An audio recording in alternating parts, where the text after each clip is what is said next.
रत्नागिरी विधानसभा मतदारसंघातून महायुतीतील घटक पक्ष शिवसेनेचे उमेदवार म्हणून विद्यमान पालकमंत्री तथा राज्याचे उद्योगमंत्री उदय सामंत यांनी शुक्रवारी आपला उमेदवारी अर्ज दाखल केलेला आहे। त्याआधी त्यांनी मारुती मंदिर येथील छत्रपती शिवाजी महाराजांच्या पुतळ्याला हार घातला। रत्नागिरी विधानसभा मतदारसंघाचे निवडणूक निर्णय अधिकारी तथा उपविभागीय अधिकारी यांच्याकडे हा अर्ज त्यांनी सादर केला। यावेळी बांधकाम मंत्री तथा भारतीय जनता पार्टीचे नेते रवींद्र चव्हाण, भाजपचे दक्षिण रत्नागिरी जिल्हाध्यक्ष राजेश सावंत, राष्ट्रवादी अजित पवार गटाचे बंटी वणजू आणि माजी नगराध्यक्ष सुदेश मयेकर यावेळेला उपस्थित होते। यानंतर पालकमंत्री सामंत यांच्या प्रचाराची जाहीर सभा माळनाका येथील हॉटेल विवेकच्या मैदानावरती आयोजित करण्यात आली होती। या मैदानावरती तुडुंब गर्दी जमली होती। त्यात महिलांची संख्या ही लक्षणीय होती। दुपारी कडकडीत ऊन असून देखील मतदारांनी मोठी हजेरी लावली होती। त्यामुळे सामंत यांनी मोठे शक्ती प्रदर्शन केले। यावेळी उदय सामंत यांच्याबरोबर मंत्री रवींद्र चव्हाण उपस्थित होते। या मेळाव्यात महायुतीच्या उमेदवारांना विजयी करण्याचा निर्धार देखील व्यक्त करण्यात आलाय। महायुतीचा उमेदवार म्हणून माझा अर्ज भरण्यासाठी या व्यासपीठावर उपस्थित असलेले भाजपाचे नेते, मंत्रिमंडळातील माझे ज्येष्ठ सहकारी आदरणीय रवींद्र चव्हाण साहेब, व्यासपीठावर उपस्थित असलेले भाजपाचे जिल्ह्याचे अध्यक्ष राजेशजी सावंत, लांजा राजापूर मतदारसंघाचे महायुतीचे उमेदवार किरण भैया सामंत, शिवसेनेचे जिल्हा प्रमुख राहुलजी पंडित, व्यासपीठावर उपस्थित असलेले आरपीआयचे प्रमुख दादासाहेब विधाते,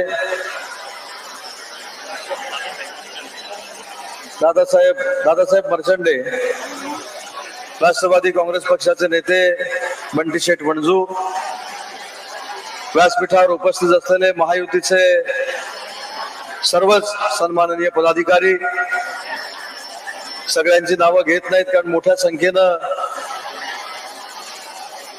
अर्ज भरण्यासाठी या ठिकाणी मतदार आलेले आहेत। त्याच्यामुळे व्यासपीठावरील महायुतीचे सर्वच सन्माननीय मान्यवर आणि हजारोंच्या संख्येनं माझ्या विजयावर शिक्कामोर्तब करण्यासाठी आलेले रत्नागिरीकर, संगमेश्वर वासीय बंधू आणि भगिनींनो, आजची ही अर्ज भरतानाची संख्या जर बघितली तर मला बंटी वणजू असं सांगत होते, गुणिले 5 जरी केले तरी आपण 1.25 लाखापर्यंत पोहोचतो। पण मला आपल्या सगळ्यांना एक मनापासून विनंती करायची आहे की या रत्नागिरी मतदारसंघानं आपल्या सगळ्यांच्या आशीर्वादानं अनेक विक्रम केले। राज्यमंत्री होण्याचा विक्रम आपल्या सगळ्यांच्या आशीर्वादानं करण्याची संधी मला मिळाली। अंदाज समितीचा अध्यक्ष होण्याची संधी मला मिळाली। म्हाडा प्राधिकरणाचा अध्यक्ष होण्याची संधी मला मिळाली। उच्च व तंत्र शिक्षण विभागाचा मंत्री होण्याची संधी मला मिळाली। उद्योग मंत्री होण्याची संधी मला मिळाली। आता आपल्या आशीर्वादानं 1.25 लाखाच्या मताधिक्याचा विक्रम करण्याची संधी आपण सगळ्यांनी मिळून मला मिळून द्यावी, ही मला हात जोडून आपल्या सगळ्यांना विनंती करायची आहे। आणि आज माझ्या सगळ्या महिला भगिनींना, लाडक्या बहिणींना मला हात जोडून नमस्कार देखील करायचा आहे, दंडवत देखील घालायचा आहे। मी असा 288 मतदारसंघातला एक आमदार आहे की ज्याचा फॉर्म भरण्यासाठी 20,000 महिला भगिनी एकत्र जमलेल्या आहेत आणि म्हणून तुम्हाला मनापासून मी धन्यवाद देतो। माझे सगळे तरुण सहकारी, वरिष्ठ सहकारी देखील हा अर्ज भरण्यासाठी इथे उपस्थित आहेत। परंतु भविष्याच्या 5 वर्षामध्ये देखील आपला विकासच आपल्याला करायचा आहे। महिला भगिनींचा विकास असेल, तरुणांचा विकास असेल, ज्येष्ठांचा विकास असेल, त्या जिल्ह्याचा विकास असेल आणि पर्यायानं कोकणाचा विकास असेल, हा करत असताना रवींद्र चव्हाण साहेबांच्या साथीनं, एकनाथ शिंदे साहेबांच्या, देवेंद्रजींच्या, अजितदादांच्या नेतृत्वाखाली या कोकणचा विकासात्मक कायापालट केल्याशिवाय आम्ही गप्प बसणार नाही, हा संकल्प करण्याचा आजचा दिवस आहे। या सभेकडे, या फॉर्म भरण्याकडे, अर्ज भरण्याकडे अनेकांचे डोळे लागलेले होते। किती महिला भगिनी येणार आहेत, किती तरुण येणार आहेत, किती ज्येष्ठ येणार आहेत, किती शिवसेनेचे लोक येणार आहेत, किती भाजपचे लोक येणार आहेत, किती राष्ट्रवादी काँग्रेस पक्षाचे पदाधिकारी येणार आहेत, किती आरपीआयचे पदाधिकारी येणार आहेत? चव्हाण साहेब, तुमच्या पुढाकारामुळं या सगळ्या चर्चेला आता पूर्णविराम मिळालेला आहे. आमचं सगळ्यांचं मिशन एक आहे की पंतप्रधान नरेंद्र मोदी साहेबांचे हात बळकट करणं, एकनाथ शिंदे साहेबांचे हात बळकट करणं, देवेंद्रजींचे हात बळकट करणं आणि विकासाला ताकद देणं आणि महाराष्ट्र विकासात्मक दृष्ट्या पुढे नेणं हे आपल्या सगळ्यांचं मिशन आहे. आणि त्याला साथ देण्यासाठी आज रत्नागिरीकर या ठिकाणी जमलेले आहेत. आज मोठ्या संख्येनं महिला भगिनी इथं आहेत. मला महिला भगिनींना आवर्जून एक आवाहन करायचं आहे. ज्या महिला भगिनी माझ्या लाडक्या बहिणी या कार्यक्रमाला आल्या आहेत, पण काही लाडक्या बहिणी कदाचित घरगुती कामामुळे आल्या नसतील, त्यांना मला एक आवाहन करायचं आहे की आपल्यासाठी महायुतीच्या सरकारनं मुख्यमंत्री लाडकी बहीण योजना आणली. चांगली आहे की वाईट आहे? किती महिला भगिनींना फायदा झाला? मला पत्रकारांना विनंती करायची आहे, ह्याला गुणिले 5 केलं तरी 1.25 लाख होतात. त्याच्यामुळं महिला भगिनींनी अजिबात चिंता करण्याची आवश्यकता नाही. ही योजना ज्यांनी बंद करण्याचा घाट घातलाय ते महाविकास आघाडीवाले आहेत, काँग्रेसवाले आहेत, उभाटावाले आहेत, शरद पवार राष्ट्रवादी काँग्रेसवाले आहेत. त्याचं उदाहरण जर द्यायचं झालं तर ही योजना आम्ही ज्यावेळी कॅबिनेटमध्ये मंजूर केली त्याच्या 3ऱ्या दिवशी काँग्रेसचे जे प्रदेशाध्यक्ष आहेत त्यांचा पीए स्वीय सहाय्यक हा हायकोर्टामध्ये गेला आणि त्यानं पिटिशन दाखल केलं की माझ्या महिला भगिनींना जो महाराष्ट्रामध्ये लाभ मिळतोय तो बंद झाला पाहिजे. हायकोर्टानं आपल्या बाजूने निकाल दिला, तो सुप्रीम कोर्टामध्ये गेला. सुप्रीम कोर्टानं देखील आपल्या बाजूने निकाल दिला. 15 दिवसापूर्वी पुन्हा एकदा तो हायकोर्टामध्ये गेलेला आहे. मला सगळ्या महिला भगिनींना विनंती करायची आहे की या मतदारसंघामध्ये 74,000 महिला भगिनींना दर महिन्याला 1500 रुपयाचं आम्ही बक्षीस दिलेलं आहे. एकही मत इकडे तिकडे जाणार नाही याची दक्षता सगळ्या महिला भगिनींनी घेतली पाहिजे. आणि ज्या टाळ्यांच्या गजरामध्ये तुम्ही या आव्हानाचा स्वीकार केलाय, मला खात्री आहे की 74च्या 74,000 महिला मतदानाला 20 तारखेला बाहेर पडतील आणि आपली मतमोजणी 74,000पासून सुरू होईल तर समोरच्यांची शून्यापासून सुरू होईल. ही ताकद महिला भगिनींनी निर्माण करण्याची आवश्यकता आहे. आज आपल्याला माहिती आहे चव्हाण साहेब देखील व्यासपीठावर आहेत. आमच्या सगळ्यांच्या वतीनं मी महिला भगिनींना शब्द देतो, आपल्या सगळ्यांच्या महाराष्ट्रातल्या महिला भगिनींच्या आशीर्वादानं, तरुणांच्या सहकार्यानं, वरिष्ठांच्या आशीर्वादानं 23 तारखेला महायुतीचं सरकार पुन्हा एकदा या राज्यामध्ये येणार आहे. ही काळ्या दगडावरची पांढरी रेघ आहे. आणि ही माझी लाडकी बहीण योजना बंद करणं सोडाच, मी जबाबदारीनं सांगतो, त्या 1500 रुपयाचे 1000 होणार नाहीत, झाले तर 1500 रुपयाचे 2000 रुपये होतील, 2500 रुपये होतील. पण माझी लाडकी बहीण योजना जोपर्यंत सूर्य आणि चंद्र आहेत पृथ्वी तलावर तोपर्यंत आता बंद होणार नाही. युवकांसाठी देखील आम्ही योजना आणल्यात. युवकांना देखील रोजगार मिळाला पाहिजे म्हणून आम्ही सगळे प्रयत्न करतोय. मी असेल, रवींद्र चव्हाण साहेबांनी पुढाकार घेतला आणि या जिल्ह्यामध्ये या विधानसभेच्या आचारसंहितेच्या अगोदर शिंदे साहेबांनी पुढाकार घेऊन, देवेंद्रजींनी पुढाकार घेऊन 30,000 कोटीचे प्रकल्प आपल्या मुलांसाठी आणि मुलींसाठी इथं मंजूर केले. त्याच्यात 30,000 मुला मुलींना रोजगार मिळणार आहे. मी काल परवा चाकरमान्यांच्या बैठकीला होतो. चव्हाण साहेब, माझ्या आयुष्यातलं एक भाग्य आहे, चाकरमान्याने देखील निर्णय घेतला की ज्या लोकप्रतिनिधीनं 30,000 कोटीचा प्रकल्प या रत्नागिरी जिल्ह्यामध्ये आणलाय, आम्ही चाकरमानी झालो पण भविष्यामध्ये आमची मुलं चाकरमानी होणार नाहीत, ती आपल्या आई वडिलांकडे रत्नागिरीला राहतील. म्हणून सगळ्या मुंबईकरांनी निर्णय घेतला, एक गटा महायुतीचा उमेदवार म्हणून उदय सामंतचं समर्थन करायचं आणि किमान मताधिक्य 1.25 लाखाच्या पुढे द्यायचं, हा मुंबईकरांनी देखील निर्णय घेतलेला आहे. आणि म्हणून मला आपल्याला विनंती करायची आहे, ही लढाई, काही लोक सांगतात ही गर्दी आहे सोपी झाली, पण खऱ्या अर्थानं आजपासून लढाईला सुरुवात झालेली आहे. आपलं मिशन 1,50,000 मतं, 1,50,000 मतं मिळवणे आपलं मिशन आहे. आणि तो 1,50,000चा तुमचा आशीर्वाद हा माझ्या नशिबी यावा ही विनंती करण्यासाठी आज मी खास करून तुम्हाला या ठिकाणी बोलवलंय.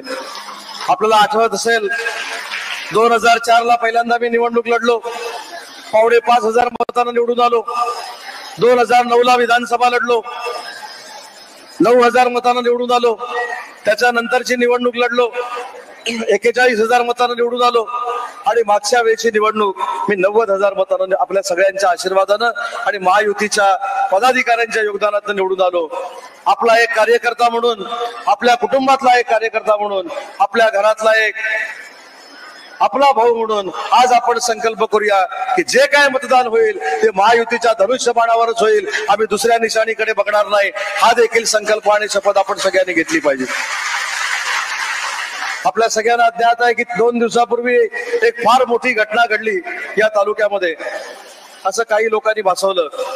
पण चव्हाण साहेब, हे तुमच्यावरचं आणि माझ्यावरचं प्रेम आहे. ती जर घटना घडली नसती तर माझ्या महिला भगिनी पेटून उठल्या नसत्या. ती जर घटना घडली नसती तर माझा युवा वर्ग पेटून उठला नसता. ती जर घटना घडली नसती तर हे समोर बसलेले बुजुर्ग पेटून उठले नसते. ती घटना घडलीच पाहिजे होती, हे नियतीच्या मनात होती. आता त्याने तिकडे गेल्यानंतर सांगितलेलं आहे की उदय सामंत पूर्व परीक्षेमध्ये नापास झालाय. मी त्यांच्यावर काही टीका करणार नाही, त्यांना टीका करून मला मोठं देखील करायचं नाही. त्यांनी माझा अनुभव 2004 ला घेतलाय, 2009 ला घेतलाय, 2014 ला घेतलाय, आता 2024 ला पण चांगला घेतील याची मला खात्री आहे. पण पूर्व परीक्षेनंतर 95% मार्क मिळवणारा ह्यांच्या सगळ्यांच्या आशीर्वादानं उदय सामंत आहे, याची देखील त्यांनी नोंद घ्यावी. आणि त्याच्यासाठीच ही जनता इथं जपलेली आहे. मला कोणाची बदनामी करायची नाही. प्रत्येक जण विधानसभेसाठी इच्छुक असू शकतो, प्रत्येकाची महत्वाकांक्षा असू शकते, प्रत्येक जण आपल्याला तिकीट मिळावं यासाठी प्रयत्न करू शकत असतो. परंतु जर आपल्याला विरोधात जाऊन तिकीट मिळालं तर समोरच्याची बदनामी करायची, त्याच्यावर टीका करायची. त्यांनी जरी टीका केली तरी रत्नागिरीकरांचा आशीर्वाद माझ्यासोबत आहे, संगमेश्वर वासियांचा आशीर्वाद माझ्यासोबत आहे. मला टीका करण्याची आवश्यकता नाही. 23 तारखेला 20 तारखेला जे काय मतदान होईल त्याच्यातनं उत्तर त्यांना मिळेल. पण मला असं वाटतं की आपल्याला 2014ची निवडणूक सगळ्यांना माहिती असेल. काही लोकांनी सांगितलं होतं की तिसऱ्यांदा जर पडलो तर राजकारण सोडणार आहे, पण काही लोकांनी सोडलं नाही. मला त्याच्यावर देखील बोलायचं नाही. परवा मला विचारले, तुम्ही चौकार मारलेला आहे, पुढं काय? म्हटलं 2029चा षटकार पण मारणार आहे आणि 5व्यांदा देखील जिंकणार आहे. हे देखील तुमच्या सगळ्यांच्या आत्मविश्वासावर, तुमच्या सगळ्यांच्या आशीर्वादावर मी ठामपणानं महाराष्ट्रामध्ये सांगतोय. आणि मला आपल्या सगळ्यांना एक विनंती करायची आहे. आज भाजपाचे प्रचार प्रमुख म्हणून चव्हाण साहेबांवर मोठी जबाबदारी आहे. तशीच थोडीफार जबाबदारी महाराष्ट्र राज्याच्या राजकारणामध्ये एकनाथ शिंदे साहेबांनी शिवसेना म्हणून माझ्यावर दिलेली आहे. प्रत्येक जण उदय सामंत आहे. माझी महिला भगिनी उदय सामंत आहे, माझा तरुण सहकारी उदय सामंत आहे, माझे ज्येष्ठ सहकारी उदय सामंत आहे. म्हणून आजपासून कामाला लागून मला राज्यामध्ये थोडं मोकळं सोडा. ज्या ठिकाणी मला जाण्याची आवश्यकता आहे त्या ठिकाणी जरा मला मोकळं सोडलं आणि या मतदारसंघाची जबाबदारी उदय सामंत म्हणून तुम्ही स्वीकारली तरी देखील आपण मताधिक्य 1.25 लाखापर्यंत नेऊ शकतो, ही खात्री माझ्यासारख्या कार्यकर्त्याला आहे. आणि म्हणून मला आपल्याला आवाहन करायचं आहे. आज राजापूरमधनं भैया उभे आहेत.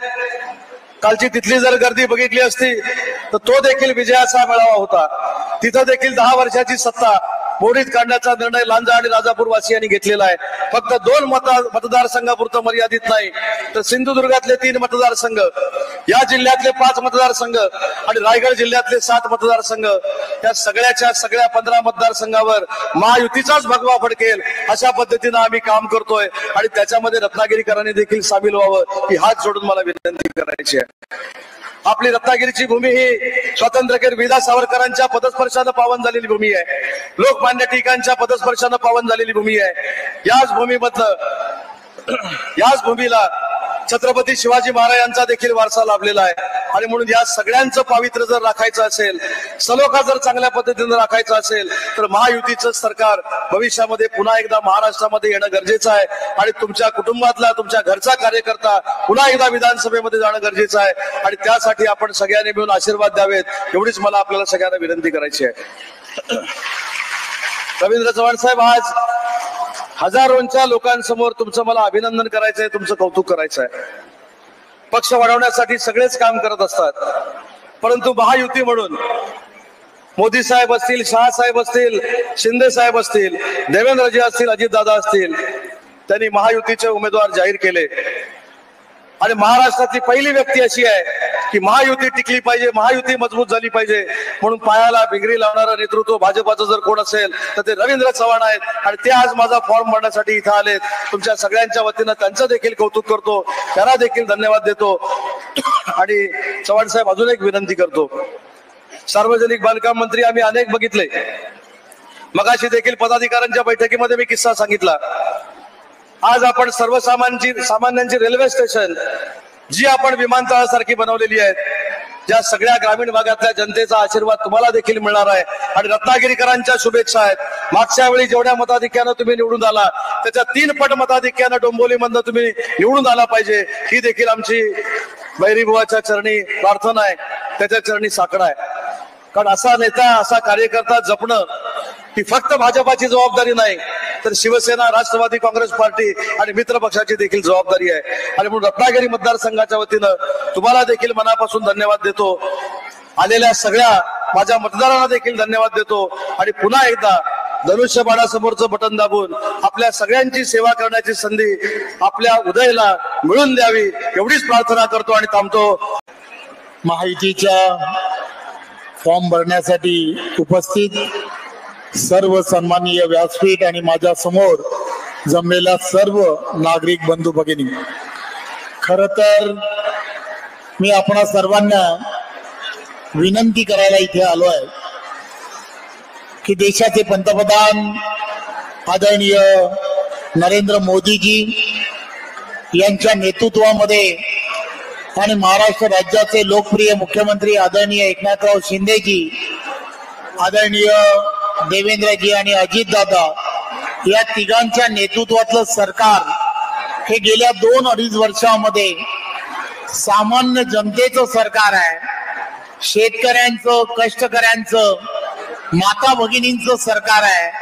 हे वारंवार अनेक योजनांच्या माध्यमातून या महायुतीच्या सरकारने सातत्याने जनतेच्या हिताला आवश्यक असणारे प्रत्येक विषय मार्गस्थ करण्याचं काम जनतेने केलं आहे. माझी तमाम कोकणवासियांना एवढीच विनंती आहे, खऱ्या अर्थाने बाळासाहेबांचा आशीर्वाद आणि उजव्या विचारसरणी नेहमीच महायुतीच्या पाठीमागे या संपूर्ण भागामधील जनता राहिली आहे. असाच आशीर्वाद कोकणवासियांनी येणाऱ्या निवडणुकांमध्ये महायुतीचे सिंधुदुर्ग असेल, रत्नागिरी असेल, या सर्व भागातील उमेदवारांच्या पाठीशी खंबीरपणे आपण सर्वांनी राहावं. मी सार्वजनिक बांधकाम विभागाचा मंत्री म्हणून मला मिळालेली महायुतीमधली संधी आणि या सगळ्या गोष्टी तुम्हाला आम्हाला सर्वांना माहित आहेत. या संपूर्ण संधीमध्ये जवळजवळ 6 ते 7 हजार कोटीपेक्षा जास्त कामं या रत्नागिरी सिंधुदुर्ग जिल्ह्यामध्ये गावागावामध्ये सार्वजनिक बांधकाम विभागाचे असणारे सर्व रस्ते हे कसे डेव्हलप होतील यासाठी सर्वात जास्त निधी हा या भागांमध्ये दिलाय. त्यामुळे या भागातील असणाऱ्या प्रत्येक नागरिकांनी या सगळ्या गोष्टी लक्षात ठेवून आपला त्या ठिकाणचा असणारा महायुतीचा उमेदवार हा कसा जिंकून येईल यासाठी आपण सर्वांनी प्रयत्न करायला हवा. महायुतीच्या प्रत्येक कार्यकर्त्याने बूथ वरती होणाऱ्या मतदानाच्या 70% मतदान हे महायुतीला कसं होईल यासाठी आपण सर्वांनी प्रयत्न करणं गरजेचं आहे. महायुतीचे या ठिकाणी असणारी चिन्ह कुठेतरी कमळ आहे, कुठेतरी धनुष्यबाण आहे, कुठेतरी घड्याळ आहे, परंतु सर्व ठिकाणी आदरणीय पंतप्रधान नरेंद्र मोदीजी यांच्या नेतृत्वामधला केंद्र शासनाचा आशीर्वाद हा महायुती बरोबरच आहे हे आपण सर्वांनी लक्षात घेतलं पाहिजे. आपल्याला माहित आहे की आपले लोकप्रिय खासदार नारायण राणे साहेब असतील, त्याचबरोबर उदय सामंत यांचे वडील असतील, अण्णा असतील, ही सर्व मंडळी, ही पितृतुल्य मंडळी या सगळ्यांनी सातत्याने या भागामध्ये प्रत्येक जनतेच्या हितासाठी आवश्यक असणारे प्रत्येक विषय हे करण्याचा प्रयत्न केलाय. आमच्या सारखा प्रत्येकाला त्यांचा आशीर्वाद हा आम्हाला नेहमीच लागत राहिलाय. परंतु एक गोष्ट लक्षात घेतली पाहिजे, 20 तारखेची निवडणूक ही एक गोष्ट लक्षात घ्या, विचाराच्या विरोधात असणारी निवडणूक आहे.